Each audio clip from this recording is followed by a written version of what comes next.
Stop. I'll buy those 3 Amish women. Without them, I'd be dead. The words ripped from a raw throat.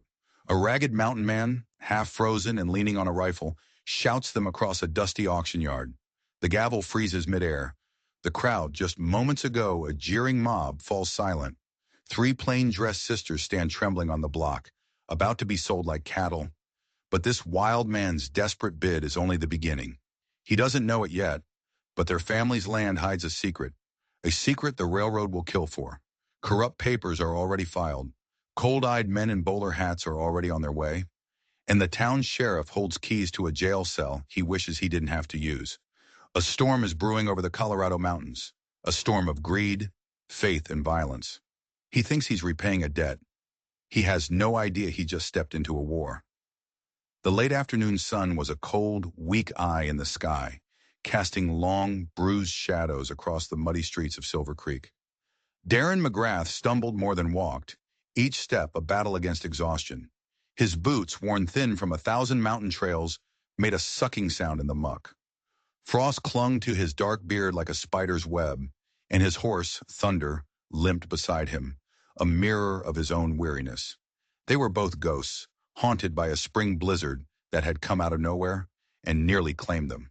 The town smelled of wood smoke and coal, the sharp ring of a blacksmith's hammer cutting through the air. But another sound pulled Darren forward. It was the sound of a crowd, cruel laughter and taunts, echoing from the auction yard at the end of the street. His stomach clenched into a hard knot, a 3-day-old hunger roaring to life. The trap lines had been empty. The storm had scared off every living thing. Even Thunder's ribs pressed against his winter coat like the bars of a cage. He leaned on his rifle like a crutch, dragging himself toward the noise. The yard was packed tight. Townsfolk pressed shoulder to shoulder around a crude wooden platform. Darren shoved his way through, his eyes trying to focus on what had drawn such a mob, and then he saw them. 3 young women, standing together like frightened deer, dressed in plain, dark dresses and white caps. Their heads were bowed, but their backs were straight, their hands clasped. A small island of dignity in a sea of scorn. "Next up for indenture," the auctioneer bellowed, his voice slick with greed. 3 fine Amish girls, fresh from Pennsylvania. Their pa's debts need settling, folks. Who'll start the bidding? He circled them like a wolf, his finger pointing, jabbing. Strong backs, skilled hands. They can cook, clean, and tend to your young'uns. Darren's grip tightened on his rifle. He knew them. The face of the eldest sister was burned into his memory. Hannah. She was the one who'd found him. The day he'd gone through the river ice. She and her sisters had formed a human chain, their hands gripping each other's skirts, and pulled him from the freezing water when any other soul would have left a stranger to die. "Look at these quaint little outfits," the auctioneer sneered, tugging at Hannah's sleeve. The crowd roared with laughter. "Real, authentic plain folk, right here in Colorado." The youngest sister, Chloe, he remembered her name, flinched away from the man's touch. Her eyes flashed with a fire that hadn't been quenched yet. The middle sister, Lydia, whispered something, a calming word. But Darren could see the tears she was fighting back. A hot wave of anger burned through him, clearing the fog of hunger and cold. These women had saved his life. They had asked for nothing. And now this town, this pack of jackals, was tearing them apart for sport. They were about to be sold into servitude over a dead man's debt. $10, someone shouted from the back. 15, 20 for the lot. The bids got louder, peppered with crude jokes about what a man could do with 3 strong girls. Hannah's face was bone white, but she kept her chin high, her lips moving in a silent prayer. And Darren couldn't stand it another second. "Stop!" His voice was a cannon blast across the yard. The bidding died. The laughter choked. He shouldered his way through the stunned crowd, ignoring the glares at his wild hair and tattered buckskins. His boots hammered on the wooden steps as he climbed onto the platform, standing beside the sisters. He met Hannah's startled, unbelieving eyes. "I'll buy those 3 Amish women," he declared, his voice ringing with a strength he didn't know he had. "Without them, I'd be dead in the Sweetwater River." The crowd erupted in a shocked murmur. The auctioneer's greasy smile vanished. "Now see here, mountain man. he stammered, trying to regain control. These are legal proceedings. You got the cash to back that up? For a moment, Darren's heart sank. He had nothing. No coin, no gold dust. Just the clothes on his back and the rifle in his hand. But then he remembered. He reached inside his buckskin coat, his fingers fumbling with cold. He pulled out a folded piece of paper. I've got the deed to my trapper's cabin, he said, his voice steady now. 10 acres with good water rights. His hands shook as he unfolded it. And a wagon of prime beaver pelts, fresh from my winter lines. He locked eyes with the auctioneer. Worth more than any cash bid you'll hear today.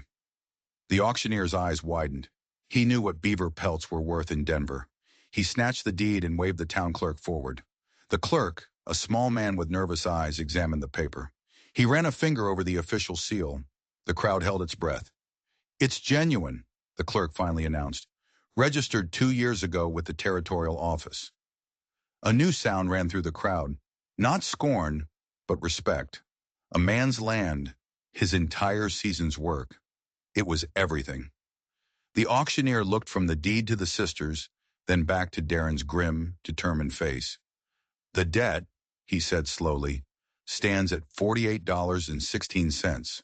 Your offer, it more than covers it. Then we have a deal. Darren's tone was iron. He turned to Hannah, his voice softening for the first time. If you'll accept my help. Hannah looked at him, really looked at him, and a flicker of recognition dawned in her eyes. We remember thee, she said, her voice a quiet thread in the sudden silence. God's hand was surely in this meeting. Well then, the auctioneer cleared his throat, his face a mask of disappointment. If there are no other bids, he scanned the crowd, but the mood had shifted. People looked down at their boots, suddenly ashamed of their part in this. Sold, he barked, slamming his gavel down. To the mountain man. The sisters gathered their few things, 3 small bundles wrapped in quilts. Darren signed the papers, his signature a rough scrawl, but legal. The deed to his life's work was gone. The furs he'd nearly died for were gone, and in their place he found himself responsible for 3 young Amish women in a town that had just tried to sell them into slavery. My cabin's not far, he told them, his voice gruff as he led his limping horse away from the yard. It's small, but it's solid. You'll be safe there. The sun had bled away by the time they reached the cabin. It was a crude log box nestled in a grove of aspens just outside of town. Snow had started falling again, fat, silent flakes drifting down in the twilight. Inside, Darren moved with purpose, coaxing a fire to life in the stone hearth. The sisters, hesitant at first, began to take stock of their new surroundings. The cabin was spare but surprisingly clean. 1 room, a plank floor, a few pieces of handmade furniture, supplies stacked in neat rows. Hannah, the eldest, found his meager stores and began preparing a meal without a word. Lydia, the gentle one, started tending to Thunder's leg. And Chloe, the firecracker, began gathering more wood from the stack outside. They ate in a strange, thick silence around the rough-hewn table.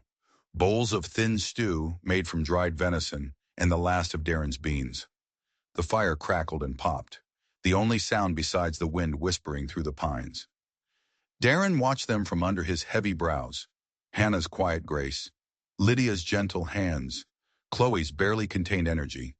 They were like 3 wild birds trapped in his small, lonely world. He'd lived alone for so long, silence had become his only friend. But this silence was different. It was heavy with questions they were all afraid to ask. We thank thee, Hannah said finally, breaking the spell. Her voice was soft, but it carried. For remembering thy debt, and for showing such kindness to strangers. Strangers?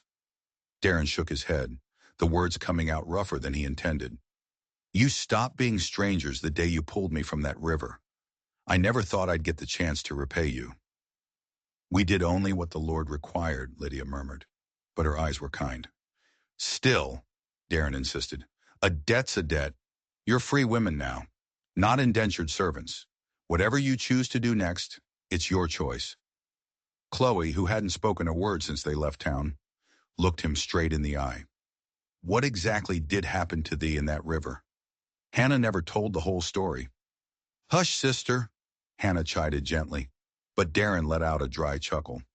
I was crossing the ice, he said, his gaze drifting to the fire. Foolish and in a hurry. Spring thaws make for treacherous going. He paused, the memory still cold enough to make him shiver. The ice gave way. The current pulled me under. I thought that was it. The end. He looked up, meeting their eyes. Then I heard voices, saw hands reaching down. He nodded at Hannah. Your sisters formed a chain, anchored by you. Pulled me out like I was a half-drowned sheep. We heard thy shouts, Hannah explained simply. We were gathering firewood. Providence, Lydia said softly, and they fell silent again. The snow fell harder outside the single window, but inside something was beginning to thaw. It wasn't just their frozen bodies. It was something else, a new fragile possibility taking root in the quiet of a lonely man's cabin. Dawn crept through the single window, a pale gray light. Hannah Yoder was the first to stir, her breath misted in the cold air. The fire had burned down to embers, leaving a bitter chill in the one-room shack. She pulled her shawl tighter and looked around. Darren McGrath had given them his bed, insisting on sleeping on the floor by the hearth. He lay wrapped in a bearskin, his chest rising and falling in the slow, steady rhythm of sleep. Her sisters, Lydia and Chloe, were curled together on the narrow mattress, their white bonnets askew. The cabin was a testament to a hard, solitary life. A table with 3 mismatched chairs, shelves filled with hunting supplies, pots and pans hanging from wooden pegs, dried herbs dangling from the rafters. It was nothing like their warm, bustling home back in Pennsylvania. Nothing like the farm they had lost. Hannah moved to the fireplace, her movements quiet and practiced. She added kindling, coaxing the embers back to life. The familiar routine was a comfort, a small anchor in a world that had been turned upside down. Let me help. Lydia's voice was a soft whisper. She was already up, folding the quilts. Thy hands are like ice, she said, touching Hannah's wrist. She glanced at Darren, who was still asleep. The Englishman's fingers look worse. Frostbite has set in. As if he'd heard them, Darren stirred. He sat up slowly, a pained hiss escaping his lips as he tried to flex his hands. Been through worse, he muttered, but his face was tight with pain. Nonsense, Lydia said, her voice firm but gentle. She knelt beside him. Let me see them. From a small pouch, one of the few things they'd managed to keep, she took out dried yarrow and comfrey. She crushed the herbs and mixed them with snow to make a poultice.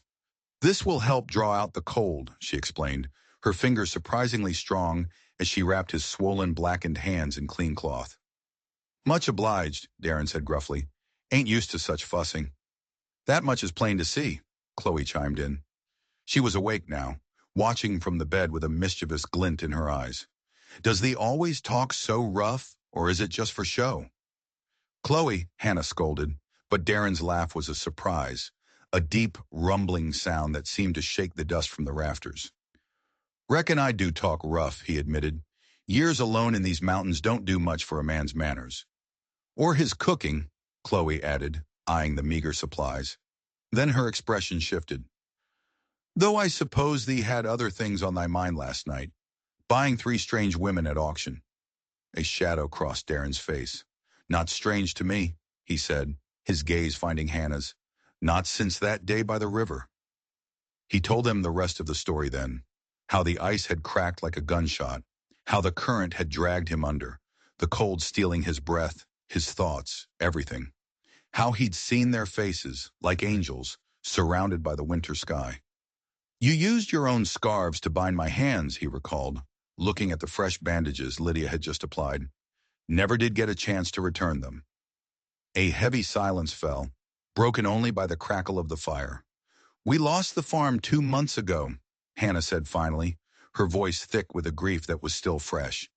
After Dat died, the bank said he had borrowed against the land. We didn't know, Lydia added, her voice barely a whisper. He never told us how bad things had gotten. The drought last summer, the early winter, it had all piled up. They had tried to keep up with the payments. Ain't right, Darren growled.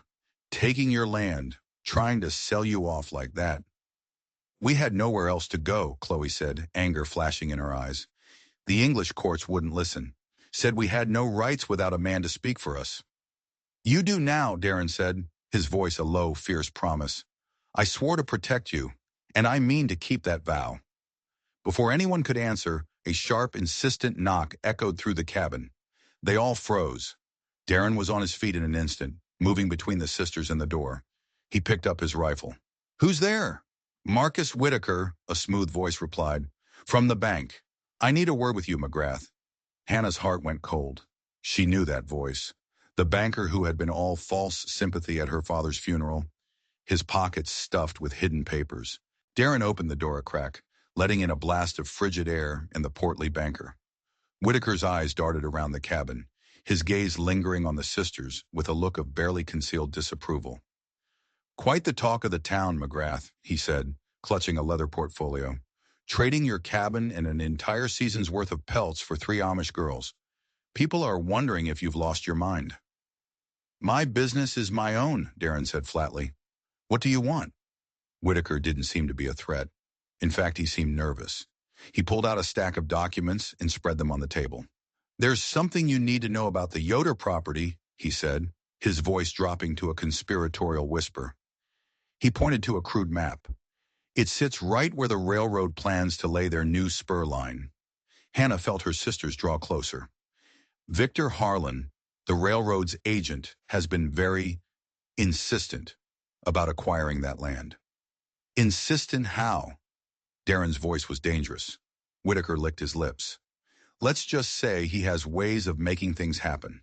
The man has no scruples, McGrath, and he's got the railroad's money behind him. So you came to warn us? Hannah asked, her mind racing. This didn't make sense. Why would the banker who foreclosed on them now try to help? I came because... Whitaker hesitated, glancing over his shoulder as if he expected to see Harlan himself standing there. Because what happened to your father wasn't right. The loan documents, the timing of it all, it doesn't add up. He gathered his papers, his hands trembling. But Harlan's got friends in high places. He's not a man to be crossed.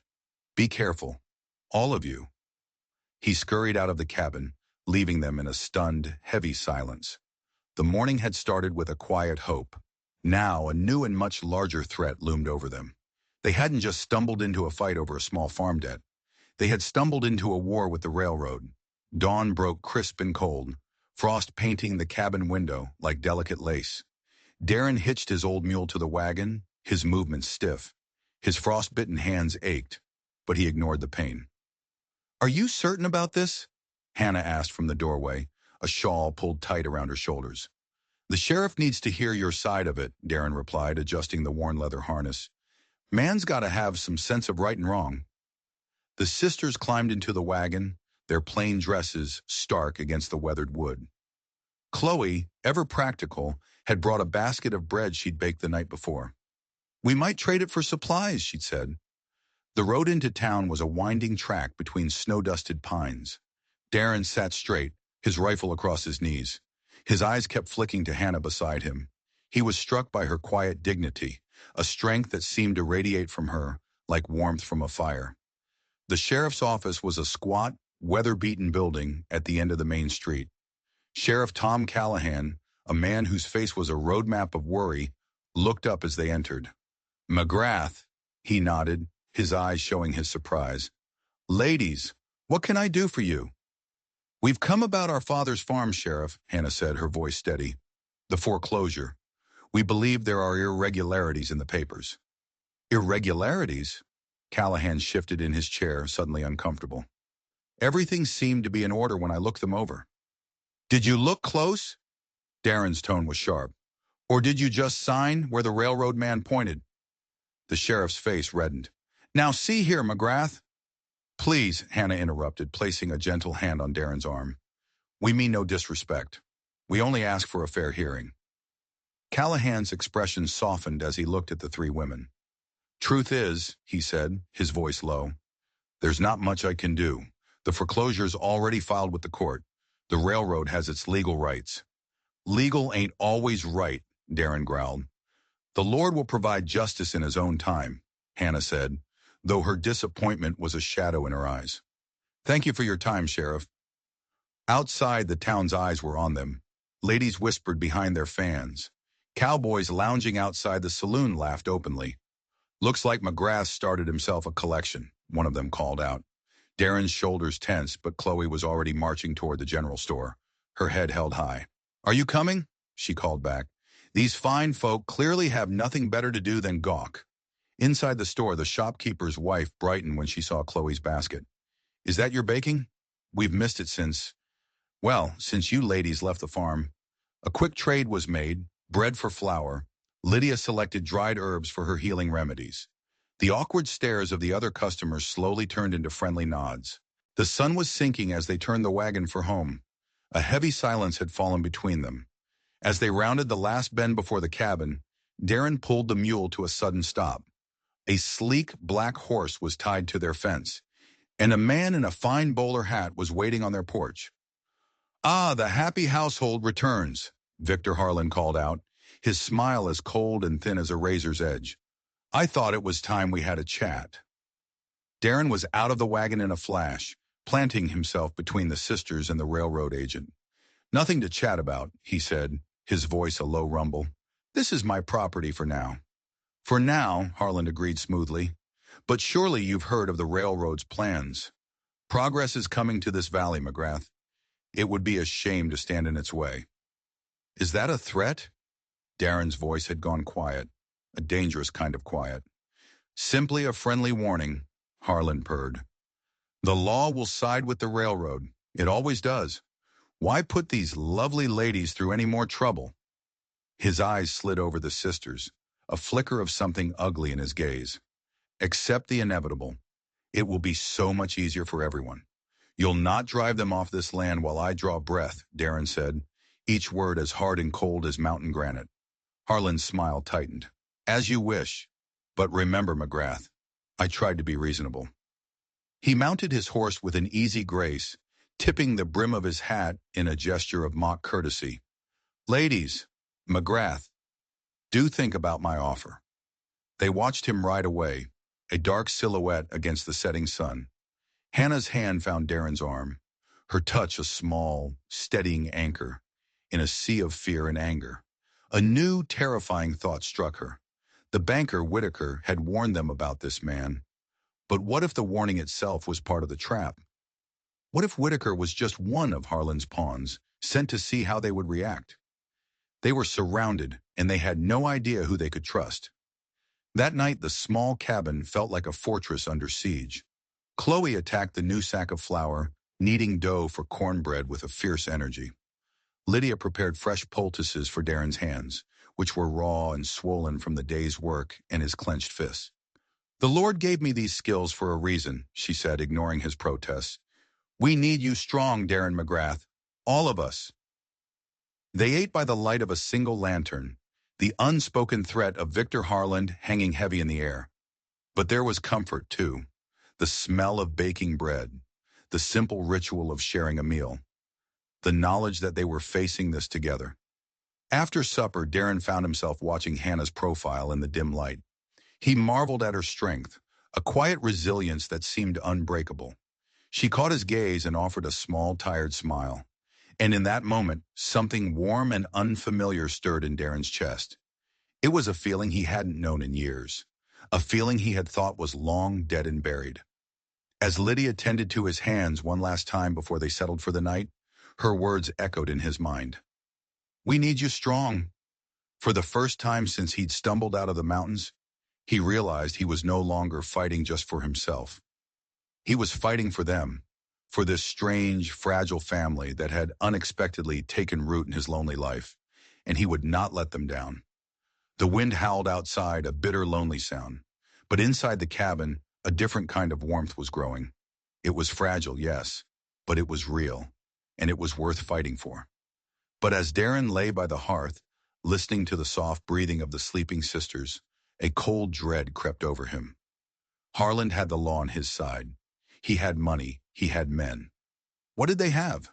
A contested deed, 3 Amish women, and a broken-down mountain man. It wasn't a fair fight, and he was terribly afraid it was a fight they were destined to lose. Dawn broke with a bitter wind that found every crack in the cabin walls. Hannah was up first, as always, coaxing the fire back to life. Darren sat at the table, his bandaged hands stiff and clumsy. "Let me show you something," Hannah said, a gentle smile touching her lips. She reached for the flour sack. "Have you ever made biscuits?" His bewildered look was answer enough. As she guided his injured hands through the motions of mixing dough, her sisters joined them, sharing memories of their father. Every morning, Lydia remembered, her eyes distant, he would gather us around the table and read from the good book. And he'd ask us what we thought it meant, Chloe added, a rare, soft smile on her face. He wanted us to think for ourselves. Darren listened, the simple act of working the dough under Hannah's gentle guidance, stirring something long dormant in his heart. The biscuits were lopsided, but warm and filling. As they ate, he looked around the cabin with new eyes. "This place needs work," he admitted. "We can help," Chloe said immediately. "I'm good with a needle." "And I know how to use moss to insulate the wall," Lydia added. And so their day began. A strange, harmonious rhythm of work filled the small cabin. Chloe mending curtains, Lydia gathering moss, Darren, despite his hands, tackling the faulty chimney. By midday, the cabin felt warmer, brighter, more like a home. The awkwardness between them was melting away, replaced by the easy comfort of shared purpose. As the sun began to sink, a wagon pulled up outside. An elderly woman with a face like a clenched fist sat holding the reins. "Mrs. Abernathy," Hannah greeted her politely. The widow was known throughout the valley for her sharp tongue and rigid opinions. "Girls," Mrs. Abernathy said, her lips a thin, disapproving line. Her eyes settled on Darren. "I felt it my Christian duty to check on you. This is hardly a proper arrangement." "We're managing," Hannah assured her. "You don't know men like him," the widow hissed, her voice a loud whisper. "Wild men, mountain men. They're not fit company for decent women. You should go back east to your own kind." Before Hannah could form a diplomatic reply, Chloe burst out of the cabin like a storm. "Mr. McGrath saved us from being sold like cattle. Where was your Christian duty then, Mrs. Abernathy?" "Chloe," Hannah warned, but her sister was on a roll. "He gave up everything he owned for us, and he's never been anything but respectful. So you can take your judgments and—" "That's enough," Hannah cut in, her voice firm, but her eyes held a spark of pride. "Thank you for your concern, Mrs. Abernathy. We'll keep your advice in mind." The widow sniffed, drawing herself up stiffly. "On your own heads be it." She snapped the reins and her wagon rattled away. Darren's deep chuckle broke the tense silence. "That sister of yours," he said to Hannah, shaking his head. "She's got more fire than a cornered bobcat." "Someone had to speak up," Chloe said, lifting her chin. "It's not right how they talk about you." "Been called worse," Darren shrugged, but there was a warmth in his eyes. "Still, it's been a long time since anyone stood up for me. Much obliged." That evening, the cabin was filled with the sound of Lydia's soft humming as she mended, the familiar notes of Amazing Grace weaving a spell of peace. Chloe told animated stories of their life on the farm, making even Darren laugh. He sat in his corner, watching them, this family that had appeared in his life like a mirage. When Hannah called them to supper, he found himself bowing his head as they prayed, words of gratitude rising unbidden in his own heart for the first time in years. But as he looked at their faces, bathed in the warm lantern light, a new fear took hold. It wasn't just the railroad they were up against. It was the whole town, their prejudice, their judgment. And he knew, with a certainty that chilled him to the bone, that Victor Harlan would use that prejudice against them. He would turn their neighbors into enemies, and they would be utterly, completely alone. Sunday dawned clear and cold. Inside the cabin, there was an unusual flurry of activity. Hannah pressed their best dresses with a heated iron. Lydia helped Darren with his collar, tutting over his threadbare Sunday coat. "It ain't much," he apologized, fidgeting. "The Lord looks at the heart, not the coat," Hannah assured him. "We're grateful you're taking us to service." "Though I reckon the town will have plenty to say about it," Chloe added with a wry smile. "Let them talk," Darren growled. "You've as much right to worship as anyone." As their wagon approached the small white church, conversations on the steps stopped cold. Women in their Sunday finest paused, their whispers buzzing like angry bees. Men stared, their expressions a mixture of curiosity and disapproval. "There's McGrath," someone muttered. "With them Amish girls he bought. Ain't natural, them living out there with him." Darren's jaw tightened, but Hannah's hand on his arm was a silent plea for peace. At the door, Preacher Ward hesitated for only a second before his weathered face broke into a warm smile. "Welcome," he said, extending a hand to each of them. "Our house of worship is open to all God's children." They found a pew in the back, but there was no hiding from the sideways glances. The service began, and the preacher's sermon seemed aimed directly at the gossip in the pews. He spoke of acceptance, of seeing beyond surface judgments to the heart beneath. When it came time for the next hymn, Hannah whispered to her sisters. They stood, and in clear, pure voices, they began to sing. The words were in German, an old Amish hymn their father had taught them. Their voices wove together in a haunting, beautiful harmony that silenced the church. Lydia's rich alto, Hannah's strong soprano, and Chloe's sweet, young voice soaring above them both. The hymn spoke of faith in times of trial, of God's guidance through dark valleys. It needed no translation. Darren sat mesmerized, a strange tightness in his throat. The sisters' voices filled the small church with a grace so profound it seemed to transcend the rough-hewn walls. When the last note faded into a reverent silence, more than one eye in the congregation was wet with tears. After the service, the mood had changed. People who had stared now approached them with genuine warmth. "That hymn was beautiful," the baker's wife said. "My grandmother came from Pennsylvania Dutch country. Hearing you sing brought back such memories." Even Mrs. Abernathy grudgingly admitted the song had touched her heart. Preacher Ward took Darren aside. "I see God's hand in this, Brother McGrath," he said quietly. "Some questioned your motives, but I see an unlikely family being formed." "Just repaying a debt, preacher," Darren said gruffly. "They saved my life." "And perhaps," the minister said gently, "they're saving it again, in a different way." The ride home was quiet, thoughtful. That evening, as they sat around the fire, Chloe teased, "Well, Mr. McGrath, between church and prayers, we've nearly made you half Amish."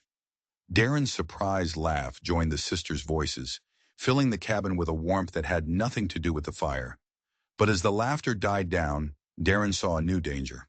Their song had won over some hearts, yes, but he'd also seen the look on the faces of the men who worked for the railroad. It wasn't admiration, it was anger. They had seen the town's opinion start to shift, and they didn't like it. He knew that Harlan would not take this lying down. He wouldn't just try to turn the town against them with whispers anymore. He would use force. And the sisters' song, as beautiful as it was, would be no defense against bullets. The weak winter sun did little to warm the frozen ground. Darren and Hannah stood outside the cabin, planning where to break ground for a spring garden. The simple, hopeful act felt like a rebellion. "If we can clear this soil now," Hannah said, "it'll be ready for planting." "Reckon you're right," Darren agreed, the word "we" sounding natural on his tongue. Near noon, Chloe emerged, sleeves rolled up, and grabbed the axe. "I can help with the wood," she announced. "That's man's work," Darren started to say, but Chloe just lifted her chin. "I helped my father every winter. I'm stronger than I look." With a few clean swings, she split a log neatly in two, leaving Darren staring in surprised admiration. The day passed in a rhythm of honest labor. Darren and Hannah plowing, Chloe chopping wood, and Lydia inside, preparing her remedies. When Darren came in for his daily treatment, his hands raw from the work, Lydia chided him gently. "The body needs time to heal. What good will you be to anyone if you cripple yourself?" That evening, a sense of accomplishment settled over them. They were tired, but it was a good tired. "Been thinking," Darren said, pushing his empty soup bowl aside. "This cabin ain't big enough for four. Come spring, maybe we could build something bigger. 2 rooms at least." The sisters looked at him, surprised and touched. It was the first time he'd spoken of a real future, a future that included all of them. Before anyone could respond, the sound of hoofbeats shattered the quiet. Darren was on his feet in a second, his rifle in his hand. Through the window, they saw them. Victor, Harlan, and a half-dozen rough-looking men, their faces hard in the fading light. "Stay inside," Darren ordered, stepping out onto the porch. By order of the territorial court, Harlan announced, not even bothering to dismount. He held up a document. Notice is hereby given. You have 10 days to vacate these premises. 10 days, the words were a death sentence. Darren snatched the paper and in one swift, angry motion, tore it in two. The pieces fluttered to the snow like dead leaves. Get off my land, he growled. Harlan's smile was a smug slash. The law is the law, McGrath. 10 days. He wheeled his horse and rode away, his men following like a pack of wolves. Darren stood rigid, his hands clenched into fists, the urge to go after them afire in his chest. Violence will not solve this, Hannah said quietly from the doorway. Sometimes a man's got to fight, he shot back, his voice rough with rage. And sometimes, she replied, her voice steady as a rock. True courage lies in not fighting. That is what my father taught us. He stalked away from her, pacing in the cold moonlight, his breath coming in angry clouds. He didn't hear her approach until she was beside him. When I was young, she said softly, men tried to take our land in Pennsylvania. They threatened my father, tried to provoke him. What did he do? Darren asked without turning. He met their anger with kindness, their threats with prayer. He taught us that courage guided by mercy is stronger than any weapon. Your father was a better man than me, Darren said, the words torn from him. My hands are stained with too much violence. Worthiness is not yours to decide, Hannah said, her voice gentle but firm. She touched his arm. You traded everything you owned to save 3 strangers. That speaks of a heart capable of great good. He stood motionless, shaken. The walls he'd built around his heart for years were beginning to crumble. I don't know how to fight without fighting, he admitted, his voice barely a whisper. Then perhaps, she said, it is time to learn a new way. We will face this together. A new dread settled over him. 10 days. What could faith and wisdom do against an army of hired guns in 10 days? Harlan wasn't just going to evict them. He was going to make an example of them.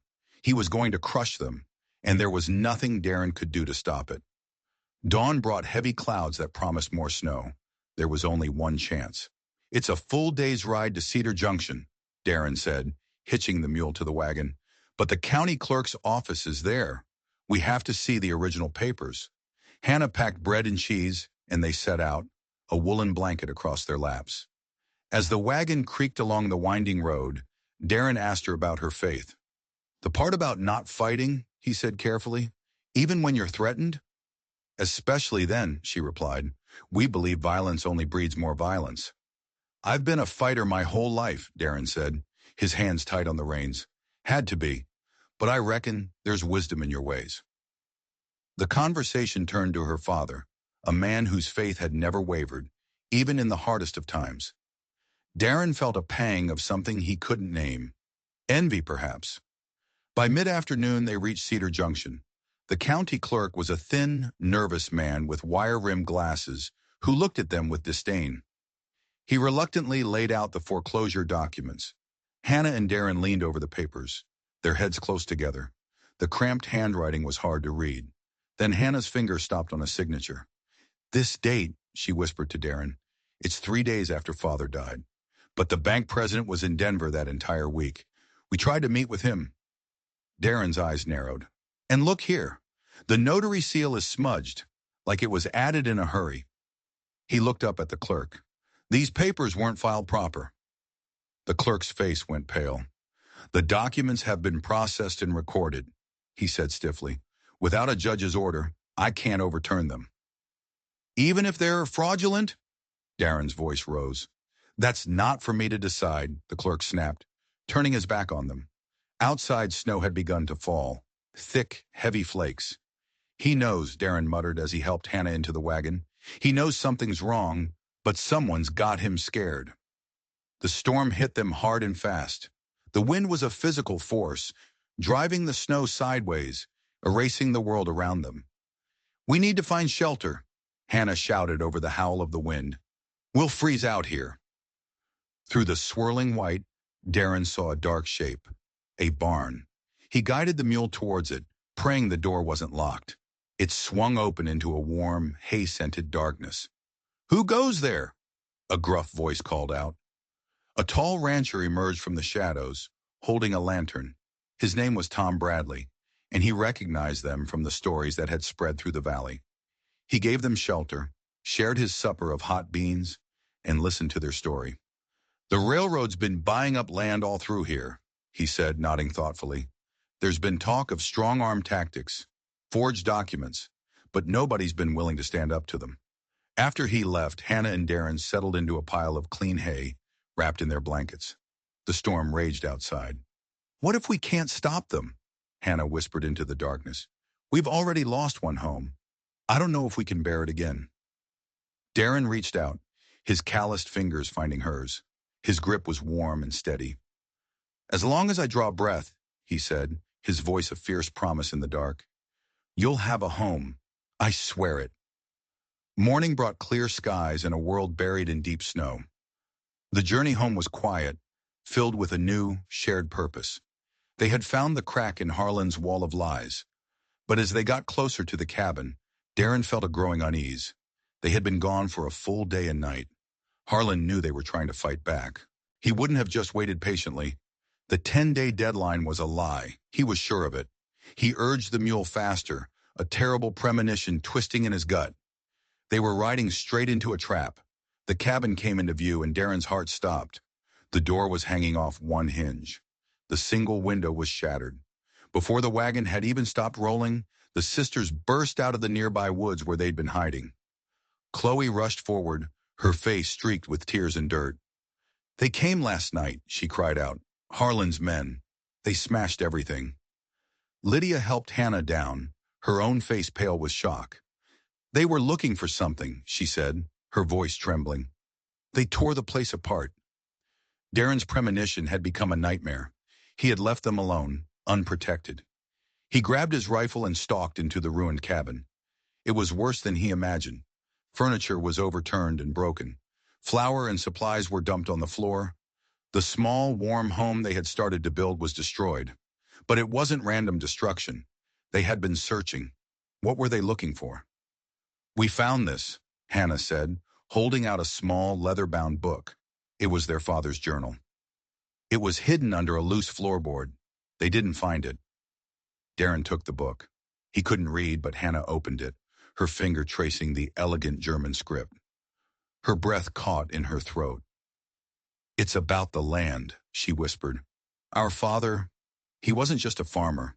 He was a geologist. He knew there was silver on this property, a rich vein running right under the house. The twist was so sharp it took Darren's breath away.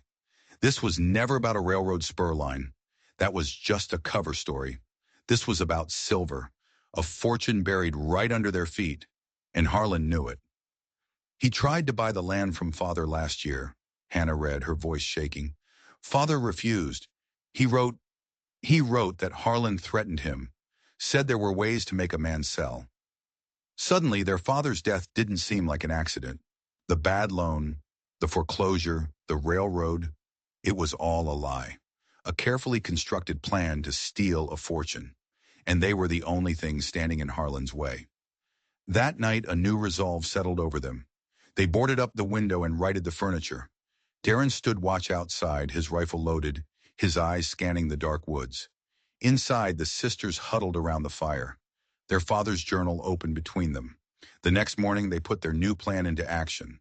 Darren stockpiled firewood and reinforced the cabin walls.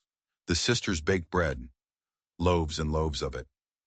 "Kindness opens doors that force cannot," Hannah said, wrapping a still warm loaf in a clean cloth. They began visiting their neighbors. They didn't ask for help. They gave it. They shared their bread. Lydia tended to the sick. Their genuine warmth, even in the face of their own troubles, began to work a slow magic on the community. People who had been suspicious now offered food and supplies in return. Even Mrs. Abernathy showed up with a basket of preserved vegetables and stayed to help mend quilts. The tide was turning. One evening, Preacher Ward arrived. "I've been hearing talk," he said, warming his hands around a cup of coffee. "People are starting to question whether progress should come at the cost of justice." "The railroad has powerful friends," Darren said grimly. "But God's justice runs deeper still," the preacher replied. and he often works through ordinary folks who choose to stand together. After he left, a profound sense of peace settled in the small cabin. When they first auctioned us off, Chloe said, her eyes bright with tears, I felt so ashamed. But now I feel like we're family. A real family. They joined hands around the table, Darren's calloused fingers linked with Hannah's. And as their prayers rose in the lantern light, they were no longer four separate broken people. They were one, a family forged in adversity, bound by a love that was growing stronger every day. But as Darren banked the fire for the night, he knew their small victories had only made Harlan more desperate. The clock was ticking down, and when Harlan came back, he wouldn't be coming with eviction papers. He would be coming with guns, and he would be coming to finish what he started. The morning of the 10th day broke cold and gray. The deadline had arrived. Darren sat at the table, cleaning his rifle, his hands steady. You don't have to do this, Hannah said softly. We could leave. No, Darren's voice was iron. I've watched too many good folks driven off their land. Not this time. The sound of hoofbeats sent a chill through the cabin. It was them. Harlan, flanked by his hired thugs, and behind them, his face grim, rode Sheriff Callahan. Stay inside, Darren ordered, stepping out onto the porch, rifle in hand. Time's up, McGrath, Harlan called out, his voice dripping with smug victory. Clear out now, and we'll let this pass without trouble. The only trouble here is the fraud you're trying to pass off as legal papers, Darren shot back, and the silver you're trying to steal. Harlan's smile faltered for a fraction of a second. He hadn't expected them to know. Don't make this harder than it needs to be, Darren, the sheriff said, his voice heavy with resignation. I've got my orders. Last chance, Harlan snarled. Step aside. Darren lifted his rifle. You'll not lay a hand on them while I draw breath. It happened fast. A shot splintered the wood by Darren's head. Two men rushed the porch from either side. He swung the rifle, but the distraction was enough. They crashed into him, driving him to the floor. The sisters burst out of the cabin. Chloe screamed, trying to reach him, but Lydia held her back. Hannah stepped forward. Stop this. We are peaceful people. One of the men shoved her roughly aside. They dragged Darren down the steps, his fists flying, but there were too many of them. The sound of their blows striking flesh was sickening. That's enough, the sheriff's voice cracked like a whip. Get him secured. Take him to jail, Harlan commanded, for resisting eviction. They hauled Darren to his feet, blood streaming from his lip. His eyes, full of fury and apology, met Hannah's. A punch to the gut silenced the words he tried to speak. They tied him to a horse and led him away. You have 1 hour, Harlan told the sisters, his voice silk over steel. Then my men will clear this property. He tipped his hat in a mocking farewell and rode off, leaving two men behind to watch them. They were homeless again. That evening, they huddled in the cold barn of a kind neighbor, the wind whistling through the walls. In his jail cell, Darren sat on the hard bunk, every breath a stab of pain from his bruised ribs. He had failed them. He had promised to protect them, and he had failed. In the barn, Hannah gathered her sisters close. Let us pray, she said, her voice a fierce, unwavering whisper in the dark. Remember the night we found him in the river? He was nearly dead. But God gave us the strength to pull him from those icy waters. She closed her eyes. Lord, let him rise again. As you delivered him from the frozen river, deliver him now from injustice. Show us your path through this wilderness. In his cell, though he couldn't hear them, Darren felt something stir in his heart. A warmth that pushed back the despair. A reminder that he was no longer alone. The night was the darkest they had ever faced. But dawn was coming, and with it, a justice they couldn't yet imagine. Gray light crept into the cold barn. Hannah stirred first. There was work to be done. I'm going to the sheriff's office, Chloe declared, her jaw set. They can't keep him locked up forever. Just then, a neighbor rushed to the door. Lydia, can you come? My Tommy's fever is worse. Lydia grabbed her bag of herbs without hesitation, and so they scattered, each to their own battle. Chloe to confront the law, Lydia to heal the sick, and Hannah to rally the town. At the jail, Chloe's fiery voice echoed down the street. You've got an innocent man in there, and everybody knows it. Since when does the law protect thieves with fancy papers over honest folk? The sheriff threatened to lock her up too, but her words had an effect. People were listening. All over town, Lydia's gentle skill was winning hearts. She asked for nothing in return, only prayers for justice. Word of her kindness spread like a warm wind. At the same time, Hannah went door to door, not with accusations, but with the quiet, simple truth of her father's journal. In the saloon, Harlan boasted of his victory, but in the corners, whispers grew louder. The foreclosure was too quick. The Yoders were good people. That mountain man, he was rough, but he was honest. The whispers reached Preacher Ward, who made his way to the jail. "The town is talking, Darren," he said, standing outside the cell. "Those sisters are out there fighting for you. Lydia healing, Chloe challenging, Hannah building support. What good is talk against men with guns?" Darren said, his voice hollow. "Truth has power beyond gold or steel," the preacher insisted. Before Darren could reply, a sound drifted through the jail window.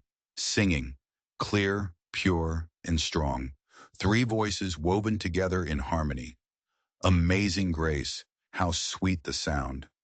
That saved a wretch like me. It was the hymn they had sung in the church. The hymn that had saved his life by a frozen river. Tears welled in Darren's eyes, hot and unstoppable.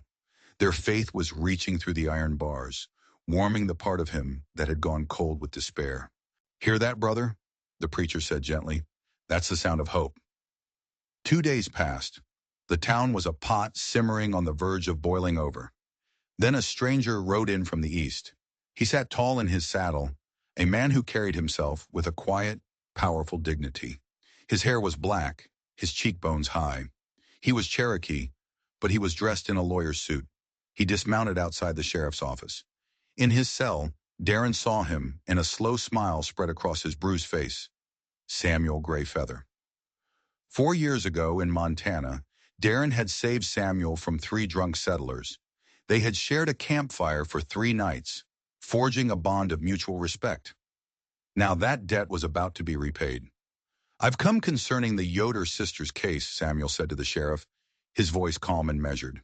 He opened his leather satchel, and the unlawful detention of Darren McGrath. He laid out the original land grant papers. Then he laid out more documents. "These are examples of Victor Harlan's previous forgeries in 3 other territories." The sheriff's face went white. The banker was summoned, and under Samuel's relentless, quiet questioning, his story crumbled. He confessed to the forged papers, the threats, the stolen silver claims. He had been a pawn in Harlan's game. From his cell, Darren could hear the crowd gathering outside, their murmurs growing into a roar of outrage. "The evidence is clear, Sheriff," Samuel said. "Will you uphold the law, or will you continue to protect criminals?" The sheriff stood slowly, shame and relief warring on his face. "Deputy," he called out, "bring the keys."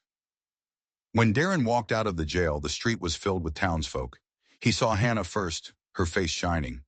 Before he could reach her, Samuel stepped forward and extended his hand. "Brother," he said simply, "a debt repaid." Just then, Victor Harlan appeared at the edge of the crowd, his face a mask of fury. "This changes nothing. The railroad will what?" Samuel's voice cut through the air like a whip. "Face a federal investigation for land fraud? Stand trial for forgery?" Harlan's face paled. The crowd shifted, blocking his path. The sheriff stepped forward, his voice ringing with newfound authority. "Mr. Harlan, I believe you should come inside. We have some matters to discuss." Justice, swift and unexpected, had finally arrived in Silver Creek. The town hall was packed to the rafters. The banker's full confession spilled out, a torrent of fear and greed. He told them everything. The threats from Harlan, the forged papers, the missing payments that were never missing at all. He had been a coward, afraid of being ruined by the railroad's power. When he was done, a heavy silence filled the room. Then Sheriff Callahan stood, his voice clear and strong.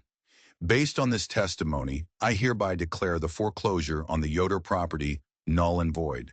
The sisters' claim to their father's land is valid and untouched." The hall erupted. Cheers and applause thundered through the room. Through the window they saw Victor Harlan spurring his horse out of town, a coward fleeing the justice he could no longer outrun. Hannah gripped Darren's hand, her eyes shining with tears of relief.